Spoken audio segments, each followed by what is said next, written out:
ಪ್ರೀತಿಯ ದ್ವಿತೀಯ PUC ವಿದ್ಯಾರ್ಥಿಗಳೇ, ಮತ್ತೊಮ್ಮೆ ನನ್ನ ಯೂಟ್ಯೂಬ್ ಚಾನಲ್ಗೆ ಸ್ವಾಗತವನ್ನು ಕೋರುತ್ತಿದ್ದೇನೆ. ನಾನು ನಿಮ್ಮ Islam sir. Welcome back to my another informative video. ನೋಡಿ, ಈಗಾಗಲೇ ನಾನು ನಮ್ಮ ದ್ವಿತೀಯ PUC ವಿದ್ಯಾರ್ಥಿಗಳಿಗೆ ಕಾಮರ್ಸ್, ಆರ್ಟ್ಸ್, ಸೈನ್ಸ್ ಯಾರೇ ಆಗಿರ್ಬೋದು, ಎಲ್ಲರಿಗೂ ಕೂಡ ಇಂಗ್ಲೀಷ್ ಸಬ್ಜೆಕ್ಟ್ ಒಂದೇ ಆಗಿರುತ್ತೆ, ಪೋರ್ಷನ್ ಕೂಡ ಒಂದೇ ಆಗಿರುತ್ತೆ. ನಿಮಗೋಸ್ಕರ ನಿಮ್ಮ ಈ ವರ್ಷದ ಕ್ವಶನ್ ಬ್ಯಾಂಕ್ ಇದೆ ಅಲ್ವಾ, question bank is very very very very very very ಎಷ್ಟಾದರೂ ವೆರಿ ಹಾಕೊಳ್ಳಿ important for your board exam, for your annual exam. ನಿಮ್ಮ ವಾರ್ಷಿಕ ಪರೀಕ್ಷೆಗೆ ಅದು ಬಹಳ ಇಂಪಾರ್ಟೆಂಟು. ಹಾಗಾಗಿ ಒಂದೊಂದು ಚಾಪ್ಟರಿನ MCQsಗಳು 20, 15 ಹೀಗೆ MCQsಗಳು ಇದ್ದಾವೆ. ಅದೆಲ್ಲದೂ ಕೂಡ ನಿಮಗೋಸ್ಕರ ನಾನು ವಿತ್ ಕೀ ಆನ್ಸರ್ ಅಪ್ಲೋಡನ್ನು ಮಾಡಿ ಕೊಡ್ತಾ ಇದ್ದೇನೆ. ದಯವಿಟ್ಟು ಮೊದಲು ಏನಂತೀರ ಸರ್, ಅದು ಕ್ವಶನ್ ಬ್ಯಾಂಕನ್ನು ತಾವುಗಳು ಹಾರ್ಡ್ ಕಾಪಿ ನಿಮ್ಮ ಹತ್ರ ಇಟ್ಕೊಂಡ್ರೆ ಬಹಳ ಒಳ್ಳೆಯದು. ಒಳ್ಳೆಯ ಅಂಕಗಳನ್ನು ಎಕ್ಸಾಮಲ್ಲಿ ಗಳಿಸ್ಬೋದು. ಬನ್ನಿ, ಫಸ್ಟ್ ಚಾಪ್ಟರ್ ಅಪ್ಲೋಡ್ ಮಾಡಿ ಕೊಟ್ಟಿದ್ದೇನೆ. ಈಗ second chapter, 2 Deer, written by Leo Tolstoy. The population of Monaco in 2 Deer is dash ಅಂತ ಇದೆ. ಹಾಗಿದ್ರೆ ಮೊನಾಕೋ ದೇಶದ ಪಾಪ್ಯುಲೇಷನ್ ಎಷ್ಟಿತ್ತು ಅಂತ ಇಲ್ಲಿ ಪ್ರಶ್ನೆ ಕೇಳಲಾಗಿದೆ. ಸರಿಯಾದ ಉತ್ತರ ಪ್ರೀತಿಯ ವಿದ್ಯಾರ್ಥಿಗಳೇ option ABCD. Yes, option C ಅನ್ನುವಂಥದ್ದು ಸರಿಯಾದ ಉತ್ತರ. 7,000 ಇಸ್ ದ ರೈಟ್ ಆನ್ಸರ್. ಹಾಗಿದ್ರೆ ಆಪ್ಷನ್ 1 12,000 ಕೊಟ್ಟಿದ್ದಾರೆ, 16,000, ಈ 600. ಈ ನೋಡಿ, ಈ 4 ನಂಬರ್ಗಳು, ಉಳಿದ 3 ನಂಬರ್ ಏನಿದಾವೋ ಆಯಿತಾ ನಂಬರ್ಸು ಈ ಪಾಠದಲ್ಲೇ ಬರುತ್ತೆ. ಆದರೆ ಅದು ಬೇರೆ ಒಂದು ವಿಷಯದ ಮೇಲೆ ಇರುವಂಥದ್ದು. ಫಾರ್ ಎಕ್ಸಾಂಪಲ್ 12,000 ಅಂತ ಇದೆ ಅಲ್ವಾ, ಇಟಾಲಿಯನ್ ಗೌರ್ಮೆಂಟು ಡಿಮ್ಯಾಂಡ್ ಮಾಡೋದು. 16,000 ಫ್ರೆಂಚ್ ಗೌರ್ಮೆಂಟ್ ಡಿಮ್ಯಾಂಡ್ ಮಾಡೋದು. 600 ಅಂತ ಇದೆ ಅಲ್ವಾ, 600 ಫ್ರಾನ್ಸು ಅವನು ಪೆನ್ಷನ್ ಆಗಿ ತೆಗೆದುಕೊಂಡು ಹೋಗ್ತಾನೆ, ಹಾಗೂ ಎಕ್ಸ್ಟ್ರಾ ರೆವೆನ್ಯೂ ಆಗಿರುತ್ತೆ ಆಯಿತಾ. ಹಾಗಾಗಿ ನನ್ನ ಪ್ರೀತಿಯ ವಿದ್ಯಾರ್ಥಿಗಳೇ, ಸ್ವಲ್ಪ ವಿಡಿಯೋ ನಂದು ಲೆಂತಿ ಆಗುತ್ತೆ, ಯಾಕಂದರೆ ಪ್ರತಿಯೊಂದು ಇಲ್ಲಿ ಎಕ್ಸ್ಪ್ಲನೇಷನ್ ನಿಮಗೆ ಮಾಡ್ತಾ ನಾನು ಹೋಗ್ತಾನೆ. ಆನ್ಸರ್ ಕೊಡುವ ಉದ್ದೇಶ ಅಲ್ಲ, ನಿಮಗೆ ಕಲಿಸುವ ಉದ್ದೇಶ ಆಗಿರುತ್ತೆ. According to story 2 Deer which of the following is false. ಹಾಗಿದ್ರೆ 2 Deer ಪಾಠದಲ್ಲಿ ಈ 4 ಸ್ಟೇಟ್ಮೆಂಟ್ಗಳನ್ನು ಸೆಕೆಂಡ್ ಕ್ವಶನಲ್ಲಿ ನೀಡಿದ್ದಾರೆ. ಇದರಲ್ಲಿ ಯಾವುದು ತಪ್ಪು ಅಂತ ಇಲ್ಲಿ ಕೇಳಿದ್ದಾರೆ. ನೋಡಿ, the population of Monaco was about 7,000. First question ಅದಲ್ವಾ. ಹಾಗಿದ್ರೆ 1ನೇ ಆಪ್ಷನ್ನು ಸರಿ ಇದೆ. There were 60 men in the army of Monaco, ಇದು ಕೂಡ ಸರಿ. ಹಾಗಾಗಿ ಇಲ್ಲಿ ನೀವೇನು ಕಲಿಬೇಕು ಇದರಲ್ಲಿ, ಸರ್ ಆನ್ಸರ್ ಹೇಳ್ಬಿಡಿ ಸರ್ ಅಂತೀರಾ. ಆನ್ಸರ್ ಹೇಳಬೇಕಾತ ರೆಡಿ ಅನ್ನೋದು ಆನ್ಸರ್. ಇಷ್ಟು ಹೇಳಿಬಿಟ್ರೆ ನನಗೂ ಏನೂ ಸಿಗಲ್ಲ, ನಿಮಗೂ ಏನೂ ಸಿಗಲ್ಲ ಮಕ್ಕಳೇ. ಆನ್ಸರ್ ಮುಖ್ಯ ಅಲ್ಲ. ಈ ಸೆಕೆಂಡ್ B ಇದೆ ಅಲ್ವಾ, ಕ್ವಶನ್ ಯಾವ ರೀತಿಯಾಗಿ ಎಕ್ಸಾಮಲ್ಲಿ ನಿಮಗೆ ಕೇಳ್ತಾರೆ ಅಂದರೆ, ಹೌ ಮೆನಿ ಏನಂತೀರಾ ನೋಡಿ, there were dash men in the army of Monaco ಅಂತ MCQs ಬರುತ್ತೆ ನಿಮ್ಮ ಯೂನಿಟ್ ಟೆಸ್ಟಲ್ಲಿ. 60 ಅಂತ ಬರಿಬೇಕು ಆನ್ಸರ್. ಈ ರೀತಿಯಾಗಿ ಕೇಳ್ತಾರೆ. The Italian government quoted 16,000 francs for lending a machine and an expert ಅಂತ ಇದೆ. ಇದು ಕೂಡ ಅಷ್ಟೇ, ಸಿ ಆಪ್ಷನ್ ಇದಲ್ವ, ಅದು ಕೂಡ ಸರಿ. ಈಗ ತಾನೇ ನಿಮ್ಗೆ ಹೇಳಿದೆ ನಾನು, ಯಾಕಂದರೆ 1ನೇ ಪ್ರಶ್ನೆಯಲ್ಲಿ ಏನಂತ ಇತ್ತು ನೋಡೋಣ. 1ನೇ ಪ್ರಶ್ನೆಯಲ್ಲಿ ಏನಂತ ಇತ್ತು, ಅದಕ್ಕೆ ಸರಿಯಾದ ಉತ್ತರ ಏನಾಗಿತ್ತು, ಅಬೌಟ್ 7,000 ಅನ್ನುವಂಥದ್ದು ಸರಿಯಾದ ಉತ್ತರ. ಇಲ್ಲಿ ಆಪ್ಷನ್ನು ಯಾವುದು ಸರಿಯಾದ ಉತ್ತರ ಅಂತ ಹೇಳಿದರೆ ಫಾಲ್ಸ್ ಯಾವುದು ಅಂತ ಕೇಳಿದ್ದಾರೆ. ಇಲ್ಲಿ the criminal received 600 francs as it's pension ಅಂತ ಇದೆ ಆಯಿತಾ, before leaving the kingdom of Monaco ಅಂತ ಇದೆ. ಹೋಗುವ ಸಮಯದಲ್ಲಿ ಅವನು 600 ಫ್ರಾನ್ಸನ್ನು ಇಸ್ಕೊಂಡು ಹೋಗಲ್ಲ. 1/3 ಆಫ್ ಹಿಸ್ ಆ್ಯನ್ಯುವಲ್ ಪೆನ್ಷನ್, 600ರಲ್ಲಿ ಡಿವೈಡೆಡ್ ಬೈ 3 ಅಂತ ಮಾಡಿದರೆ ಈಗ 200 ಫ್ರಾನ್ಸ್ಗಳನ್ನು ಇಸ್ಕೊಂಡು ಹೋಗ್ತಾನೆ ಅವನು. Clear all of you? ಇದು ಸರಿಯಾದ ಉತ್ತರ ಆಗಿರುತ್ತೆ ವಿದ್ಯಾರ್ಥಿಗಳೇ. ಗುಡ್ ಆಯಿತಾ, ಅರ್ಥ ಆಗ್ತಾ ಇದೆ ಅಂದ್ಕೊಂಡಿದ್ದೀನಿ.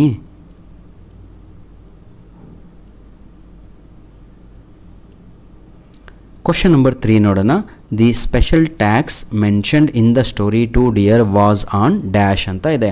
ಈ 4 ಕೂಡ ಸರಿಯಾದ ಉತ್ತರ. ಎದಕ್ಕೆ ಗೊತ್ತಾ, ಬರೇ ಟ್ಯಾಕ್ಸ್ ಅಂತ ಕೇಳಿದರೆ ನೋಡಿ, ಮೊನಾಕೋ ದೇಶದಲ್ಲಿ ಟ್ಯಾಕ್ಸನ್ನು ಹಾಕ್ತಾ ಇರ್ತಾರೆ. ಎದರ ಮೇಲೆ ಅಂದರೆ ಟೊಬ್ಯಾಕೋ, ವೈನು, ಸ್ಪಿರಿಟು ಆಯಿತಾ, ಹಾಗೂ ಪೋಲ್ ಟ್ಯಾಕ್ಸ್. ಈ 4 ಇದರ ಮೇಲೆ ಟ್ಯಾಕ್ಸ್ಗಳನ್ನು ಏರ್ತಾ ಇರ್ತಾರೆ.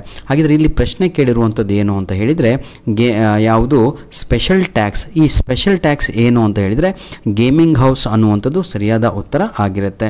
ಯಾವುದು ಕ್ವಶನ್ ನಂಬರ್ 3 ಇದೆ ಅಲ್ವಾ, ಅದು ಸರಿಯಾದ ಉತ್ತರ. ಇಲ್ಲಿ ಅದಕ್ಕೆ ಆಪ್ಷನ್ D ಅನ್ನುವಂಥದ್ದು ಸರಿಯಾದ ಉತ್ತರ ಆಗಿರುತ್ತೆ. ಕ್ಲಿಯರ್ ಮೈ ಡಿಯರ್ ಚಿಲ್ಡ್ರನ್? Very good. ನಂತರದಲ್ಲಿ ಇನ್ನೊಂದು ಪ್ರಶ್ನೆ ನೋಡೋಣ ಈಗ ನಾವು. ಬನ್ನಿ, ಯಾವುದು ಕ್ವಶನ್ ನಂಬರ್ 4 ನೋಡೋಣ. ಇದು ಆನ್ಸರ್ ಎಲ್ಲರಿಗೂ ಗೊತ್ತಾಯಿತು ಅಂದ್ಕೊಳ್ತೀನಿ. ಗೇಮಿಂಗ್ ಹೌಸ್ ಅನ್ನುವಂಥದ್ದು ಸ್ಪೆಷಲ್ ರೆವೆನ್ಯೂ ಆಗಿರುತ್ತೆ ಆಯಿತಾ. ರೆವೆನ್ಯೂ ಅಂದರೆ ದುಡ್ಡನ್ನು ಗಳಿಸುವಂಥದ್ದು ಅಂತ ಆಯಿತಾ. ನಿಮ್ಗೆ ಹೆಂಗೆ ಹೇಳೋದು ಅಂದರೆ ಆಮದು ಅಂತ, ಜಾಸ್ತಿ ಜಾಸ್ತಿ ಗಳಿಕೆ ಎದರಲ್ಲಿತ್ತು ಅವರಿಗೆ ಅಂತ ಹೇಳಿದರೆ ಅದು ಗೇಮಿಂಗ್ ಹೌಸ್ ಆಗಿತ್ತು. Question number 4, which of the following statement is not correct about the army of Monaco ಅಂತ ಇದೆ. ನಾಟ್ ಕರೆಕ್ಟ್ ಅಂತ ಕೇಳಿದ್ದಾರೆ. ನಾಟ್ ಕರೆಕ್ಟ್ ಅಂದರೆ ಯಾವುದು ತಪ್ಪು ಅದನ್ನು ಕಂಡುಹಿಡಿದು ತಾವುಗಳು ಇಲ್ಲಿ ಹೇಳಬೇಕಾಗಿರುತ್ತೆ. ಯಾವುದು ಬನ್ನಿ. ಈಗ if it was a large army and it has only 60 men ಅಂತ ಇದೆ. ಕ್ವಶನ್ ನಂಬರ್ 4 ಅದು ಸತ್ಯ. B, the general was asked to get a soldier to cut the criminals head. ನೋಡಿ, ಆರ್ಮಿಯ ಜನರು ಬಂದು ಎಲ್ಲರ ಸೋಲ್ಜರ್ಸ್ ಹತ್ರ ಬರ್ರಪ್ಪ ಕ್ರಿಮಿನಲಿನ ರುಂಡವನ್ನು ಕತ್ತರಿಸಿ ಅಂತ ಕೇಳ್ಕೊಳ್ತಾನೆ. ಸರಿ ಇದೆ. ಆದರೆ ಕ್ವಶನ್ ಏನು, ಯಾವುದು ತಪ್ಪು ಅದನ್ನು ಕಂಡುಹಿಡಬೇಕು. The general talked with the soldiers to undertake the job of cutting criminals head ಅಂತ ಇದೆ. ಆಪ್ಷನ್ ಸಿ ಅದು ಕೂಡ ಸರಿ. ಹಾಗಿದ್ರೆ ಇಲ್ಲಿ ಉಳಿದಿದ್ದೇನೀಗ ನಮಗೆ, only one soldier said he would cut the criminals head. ಇದು ತಪ್ಪು. ಯಾಕೆ ಅಂತ ಹೇಳಿದರೆ ಯಾರೂ ಕೂಡ ಅಲ್ಲಿ ಒಪ್ಪಿಕೊಳ್ಳುವುದಿಲ್ಲ. ಇಲ್ಲಿ ಏನಂತ ಈಗ ನಮಗೆ ಕೊಟ್ಟಿದ್ದಾರೆ ಅಂದರೆ ಸೋಲ್ಜರ್ಸ್ ಒಪ್ಕೊತಾನೆ ಅಂತ ಇದೆ. ಇದೇ ಈಗ ಇದಕ್ಕೆ ಸರಿಯಾದ ಉತ್ತರ ಯಾವುದು? Option D. 4ನೇ ಪ್ರಶ್ನೆಗೆ option D which is not correct according to this lesson. Clear? Very good. ನಂತರದಲ್ಲಿ ಪ್ರೀತಿಯ ವಿದ್ಯಾರ್ಥಿಗಳೇ ಇನ್ನೊಂದು ಯಾವುದು, ಕ್ವಶನ್ ನಂಬರ್ 5 ನೋಡ್ತಾ ಹೋಗೋಣ.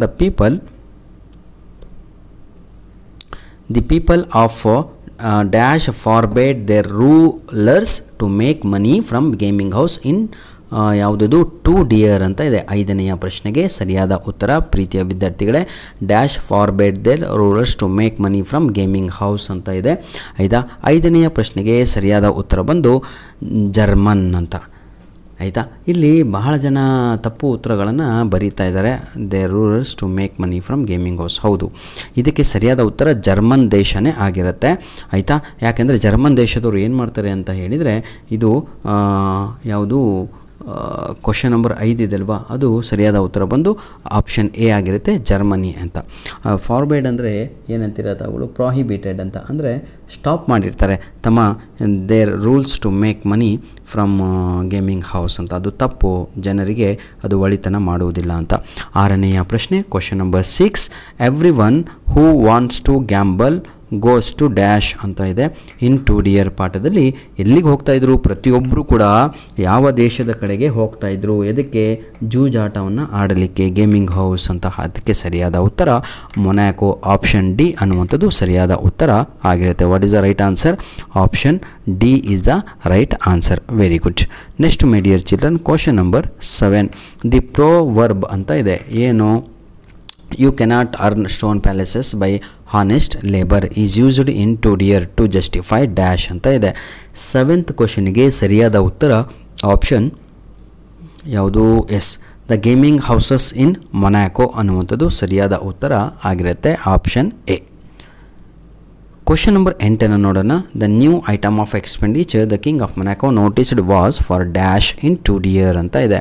ದ ನ್ಯೂ ಎಕ್ಸ್ಪೆಂಡಿಚರ್ ಅಂತ ಅಂದರೆ ರಾಜ ವರ್ಷಕ್ಕೊಮ್ಮೆ ಹೇಗೆ ಬ್ಯಾಂಕಲ್ಲಿ ಈಗ ಏನಂತೀರ ತಾವುಗಳು ಅದನ್ನು ಕೂತ್ಕೊಂಡ್ಬಿಟ್ಟು ಲೆಕ್ಕಾಚಾರ ಹಾಕ್ತಾರೆ. ವರ್ಷ ಇಡೀ ಎಷ್ಟು ಖರ್ಚು ಮಾಡಿದ್ವಿ, ವರ್ಷ ಇಡೀ ಎಷ್ಟು ನಮಗೆ ಲಾಭವಾಯಿತು, ವರ್ಷ ಇಡೀ ನಮಗೆ ಏನೆಲ್ಲ ಆಯಿತು ಅಂತ. ಅದನ್ನು ಇಲ್ಲಿ ರಾಜ ಏನು ಮಾಡ್ತಾನೆ ಅಂದರೆ the new item of expenditure, ಅವರ ಎಕ್ಸ್ಪೆಂಡಿಚರಲ್ಲಿ ಒಂದು ಹೊಸದಾಗಿ ಏನೋ ಆ್ಯಡ್ ಆಗಿರುತ್ತೆ, ಅದರ ಬಗ್ಗೆ ಯಾವುದು ಅಂತ ಇಲ್ಲಿ ಕೇಳಲಾಗಿದೆ. ನೋಟಿಸ್ಡ್, ರಾಜನ ಗಮನಕ್ಕೆ ಬಂತು. ಯಾವುದು? ದಿ ಸ್ಯಾಲ್ರಿ ಆಫ್ ಸೋಲ್ಜರ್ಸ್, ತಪ್ಪು. Salary for the executioner, charges for guillotine machine, to keep off the criminal. ಇಲ್ಲಿ ಸರಿಯಾದ ಉತ್ತರ ಬಂದು ಕ್ವಶನ್ ನಂಬರ್ 8ಕ್ಕೆ ಸರಿಯಾದ ಉತ್ತರ to keep off the criminal. ಕ್ರಿಮಿನಲಿಗೆ ಅವರು ತಮ್ಮ ಏನಂತೀರ, ಹೌದಲ್ವ ವಿದ್ಯಾರ್ಥಿಗಳೇ? ಇಲ್ಲಿ ಸರಿಯಾದ ಉತ್ತರ ಈಗ ಯಾವುದಾಯಿತು ಅಂತ ಹೇಳಿದರೆ to keep off the criminal. D ಅನ್ನುವಂಥದ್ದು ಸರಿಯಾದ ಉತ್ತರ ಆಗಿರುತ್ತೆ. ಈಗ ಕ್ವಶನ್ ನಂಬರ್ 9 ನಾವು ನೋಡೋಣ. Choose the correct sequence of ಏನಿದು incidents as they take place in 2 deer ಅಂತ ಇದೆ. ಹಾಗಿದ್ರೆ 2 deer ಪಾಠದಲ್ಲಿ ಈ 4 ಒಂದು ಸ್ಟೇಟ್ಮೆಂಟ್ ಅಂತ ಹೇಳಿದರೆ ಸೆಂಟೆನ್ಸ್ಗಳನ್ನು ನೀಡಿದ್ದಾರೆ. ಇದನ್ನು ರೀಅರೇಂಜ್ ಮಾಡಿ ಯಾವುದು ಇದರಲ್ಲಿ ಕರೆಕ್ಟು ಅದನ್ನು ಹೇಳಿ ಅಂತ. ಆಯಿತಾ? ಕ್ವಶನ್ ನಂಬರ್ 9ಕ್ಕೆ ಸರಿಯಾದ ಉತ್ತರ ಬಂದು ಆಪ್ಷನ್ ಬಿ ಆಗಿರುತ್ತೆ. ಯಾಕಂದರೆ ಮೊದಲು ಡೆತ್ ಪನಿಷ್ಮೆಂಟನ್ನು ಕೊಡಲಾಗುತ್ತೆ, was changed into life imprisonment. ಮೊದಲು ಡೆತ್ ಪನಿಷ್ಮೆಂಟನ್ನು ಕೊಟ್ಟು ಅದನ್ನು ಚೇಂಜ್ ಮಾಡಿ ಏನು ಮಾಡ್ತಾರೆ ಅಂದರೆ ಲೈಫ್ ಇಂಪ್ರಿಸನ್ಮೆಂಟ್ ಅಂದರೆ ಜೀವಾವಧಿ ಶಿಕ್ಷೆ ಮಾಡ್ತಾರೆ. ಎಕ್ಸ್ಪೆಂಡಿಚರ್ ಕೇಮ್ ಟು 600 ಫ್ರಾನ್ಸ್, ಅದು ಸರಿ. ದ ಗಾಡ್ ವಾಸ್ ಡಿಸ್ಮಿಸ್ಡ್, ನಂತರದಲ್ಲಿ ತಲೆ ಅವರಿಗೆ ಏನಂತೀರ ತಲೆನೋವು ಬಂದುಬಿಡುತ್ತೆ ಅವನ ಕಾಲದಲ್ಲಿ, ತಮ್ಮ ಓಡೋಗೋ ಇಲ್ಲಿಂದ ಅಂತ. The criminal did not run away, ಇದು ಸರಿಯಾದದ್ದು. ಹಾಗಾಗಿ ಆಪ್ಷನ್ ಬಿ ಅನ್ನುವಂಥದ್ದು ರೈಟ್ ಆನ್ಸರ್ ಆಗಿರುತ್ತೆ. ಯಾವುದು ಕ್ವಶನ್ ನಂಬರ್ 9ಗೆ option B is the right answer. Very good. ಈಗ question number 10 match the following ನೋಡೋಣ. ಪ್ರೀತಿಯ ವಿದ್ಯಾರ್ಥಿಗಳೇ, ದಿ ಫ್ರೆಂಚ್ ಗೌರ್ಮೆಂಟ್ ಫಸ್ಟ್ ಕ್ವಶನಲ್ಲೇ ಹೇಳ್ಕೊಟ್ಟೆ ನಿಮಗೆ. ಈಗ ನೀವು ಇದಕ್ಕೆ ಉತ್ತರವನ್ನು ಕಳಿಸ್ತೀರಾ ಅಂದ್ಕೊಂಡಿದ್ದೇನೆ. ಇದನ್ನು ನಿಮಗೆ ಫಸ್ಟ್ ಕ್ವಶನಲ್ಲಿ ನಾನು 7000 ಬಿಟ್ಟು ಎ ಬಿ ಡಿ ಇತ್ತಲ್ವ 3 ಆಪ್ಷನಿನ ಬಗ್ಗೆ ಮಾತಾಡಿದೆ. ಅದು ಇಲ್ಲಿ 10ನೆಯ ಪ್ರಶ್ನೆ ಆಗಿದೆ. ದಯವಿಟ್ಟು ಕಮೆಂಟಿನ ಮುಖಾಂತರ ತಿಳಿಸಿದ್ರೆ ಭಾಳ ಖುಷಿ ಆಗುತ್ತೆ. The kingdom of Monaco had dash in to dear ಅಂತ ಇದೆ. ಆಯಿತಾ, ಏನಿತ್ತು? The gaming house where roulette was played. ಆಯಿತಾ, ಅದು ಸರಿಯಾದ ಉತ್ತರ ಆಪ್ಷನ್ ಡಿ ಆಗಿರುತ್ತೆ. Question number 12, choose the odd combination with reference to 2 dear ಅಂತ ಇದೆ. The king and his man, ಹೌದಲ್ಲ, ಆಡ್ ಒನ್ ಯಾವುದು? ಇದನ್ನು ಡಿಲೀಟ್ ಮಾಡಿ. ಹಾಗಿದ್ರೆ ಸರಿಯಾದ ಉತ್ತರ ಆಪ್ಷನ್ ಸಿ ಆಗಿರುತ್ತೆ. ಅದು ತಪ್ಪು. Soldiers were ready to cut off criminals head ಅಂತ ಇದೆ. ಯಾರು ಕೂಡ ರೆಡಿ ಇರಲಿಲ್ಲ ಕೈದಿಯ ಅಂದರೆ ಕ್ರಿಮಿನಲಿನ ರುಂಡವನ್ನು ಕತ್ತರಿಸಲಿಕ್ಕೆ. ಹಾಗಿದ್ರೆ ಸಿ ಅನ್ನೋದು ಇಲ್ಲಿ ತಪ್ಪು, ಆಡ್ ಅದು ಆಯಿತಾ ಆನ್ಸರ್ ಆಗಿರುತ್ತೆ. ಯಾವುದು? ಆಪ್ಷನ್ಸ್ ಸಿ ಅನ್ನುವಂಥದ್ದು ಇಲ್ಲಿ ಉತ್ತರ ಆಗಿರುತ್ತೆ. 13ನೆಯ ಪ್ರಶ್ನೆ, the king of which country is called A brother monarch ಅಂತ ಇದೆ. ಇದು ಭಾಳ ಡೈರೆಕ್ಟಾಗಿ ಕೇಳಿರುವಂತಹ ಒಂದು ಪ್ರಶ್ನೆ ಆಗಿರುತ್ತೆ. ಇದಕ್ಕೆ ಸರಿಯಾದ ಉತ್ತರ ನನ್ನ ಪ್ರೀತಿಯ ವಿದ್ಯಾರ್ಥಿಗಳೇ ಇಟಾಲಿ ಗೌರ್ಮೆಂಟ್. ಆಯಿತಾ, ಇಟಾಲಿ ಆಪ್ಷನ್ ಎ ಅನ್ನುವಂಥದ್ದು ಸರಿಯಾದ ಉತ್ತರ ಆಗಿರುತ್ತೆ. ಬನ್ನಿ ಈಗ question number 14, which one of the following is not the reason stated by the criminal for not going away from the prison in 2 dear ಅಂತ ಇದೆ. ಹಾಗಿದ್ರೆ ಕ್ವಶನ್ ನಂಬರ್ 14ರಲ್ಲಿ ಸರಿಯಾದ ಉತ್ತರ ಏನು ಅಂತ ಹೇಳಿದರೆ, he liked to fetch food from palace kitchen and stay in prison. not ಅಂತ ಇದೆ, which is not the reason ಅಂತ. ಕೈದಿ ಕೊನೆಗೆ ಕೆಲವೊಂದು ರೀಸನ್ಗಳನ್ನು ಹೇಳ್ತಾನೆ, ಅವನು ಯಾಕೆ ಆ ಒಂದು ಜೈಲಿನಿಂದ ಓಡೋಗಲ್ಲ ಅಂತ. I will not run away from your Kingdom, ನಿಮ್ಮ ರಾಜಧಾನಿಯಿಂದ ನಾನು ಓಡೋಗಲ್ಲ ಕಣ್ರಿ. I am very satisfied, I am very happy in your jail, inside the jail ಅಂತ ಹೇಳ್ತಾನೆ. ಅದಕ್ಕೆ ಕಾರಣಗಳನ್ನು ಕೊಡ್ತಾನೆ. ಆ ಕಾರಣಗಳಲ್ಲಿ ಒಂದು ಕಾರಣ ಇದರಲ್ಲಿ ತಪ್ಪಿದೆ. ಯಾವುದು ಅಂದರೆ ಆಪ್ಷನ್ 14ನೆಯ ಪ್ರಶ್ನೆಗೆ ಸರಿಯಾದ ಉತ್ತರ ಬಂದು ಆಪ್ಷನ್ ಎ. ಈ ಒಂದು ಸ್ಟೇಟ್ಮೆಂಟನ್ನು ಅವನು ನೀಡಿರಲ್ಲ. ಆಯಿತಾ, ಇದು ತಪ್ಪಾದ ಸ್ಟೇಟ್ಮೆಂಟ್. ಹಾಗಾಗಿ ಕ್ವಶನ್ ನಂಬರ್ 14ಕ್ಕೆ ಎ ಅನ್ನುವಂಥದ್ದು ಸರಿಯಾದ ಉತ್ತರ ಆಗಿರುತ್ತೆ. Question number 15, the criminal in the 2 dear receive dash as advance ಅಂತ ಇದೆ. ಇದು ಕೂಡ ನಾನು ಆಲ್ರೆಡಿ ನಿಮಗೆ ಬರೆದು ತೋರಿಸಿದ್ದೆ. ದಯವಿಟ್ಟು ಇದಕ್ಕೆ ಉತ್ತರವನ್ನು ಕೊಡ್ತೀರಾ ಅಥವಾ ನಾನೇ ಹೇಳಬೇಕಾ? ಹೌದಲ್ವಾ? 1/3 ಆಫ್ ಇಸ್ ಆ್ಯನ್ಯುಯಾನಿಟಿ ಅನ್ನುವಂಥದ್ದು ಸರಿಯಾದ ಉತ್ತರ ಆಗಿರುತ್ತೆ. ಆಯಿತಾ, ಆಪ್ಷನ್ ಸಿ ಅನ್ನುವಂಥದ್ದು ಸರಿಯಾದ ಉತ್ತರ. ಓಕೆ, ಲಾಸ್ಟ್ ಕ್ವಶನ್ ನನ್ನ ಪ್ರೀತಿಯ ವಿದ್ಯಾರ್ಥಿಗಳೇ. ಇನ್ 2 ಡಿಯರ್ the criminal started dash for livelihood after leaving the kings domain ಅಂತ ಇದೆ.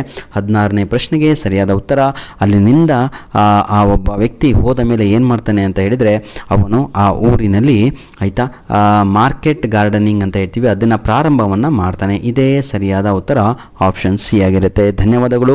ಸದಾ ನಿಮ್ಮ ಪ್ರೀತಿ ನಮ್ಮ ಜೊತೆ ಹೀಗಿರಲಿ ವಿದ್ಯಾರ್ಥಿಗಳೇ. ಆಯಿತಾ, good luck, all the best, do well, ಚೆನ್ನಾಗಿರಿ. ಈ ಒಂದು ವಿಡಿಯೋದ ಡಿಸ್ಕ್ರಿಪ್ಷನ್ ಬಾಕ್ಸಲ್ಲಿ ಆದಷ್ಟು ಬೇಗ ಪ್ರತಿಯೊಂದು ವಿಡಿಯೋದ ಡಿಸ್ಕ್ರಿಪ್ಷನ್ ಬಾಕ್ಸಲ್ಲಿ ನಿಮಗೆ ಎಲ್ಲರಿಗೂ ಕೂಡ ಈ ಕ್ವಶನ್ ಬ್ಯಾಂಕ್ಗಳ ಲಿಂಕ್ಗಳನ್ನು ಕೊಡ್ತೇನೆ ಅಂತ ಹೇಳ್ತಾ ವಿಡಿಯೋನ ಇಲ್ಲಿಗೆ ಮುಗಿಸ್ತಾ ಇದ್ದೇನೆ. God bless you all.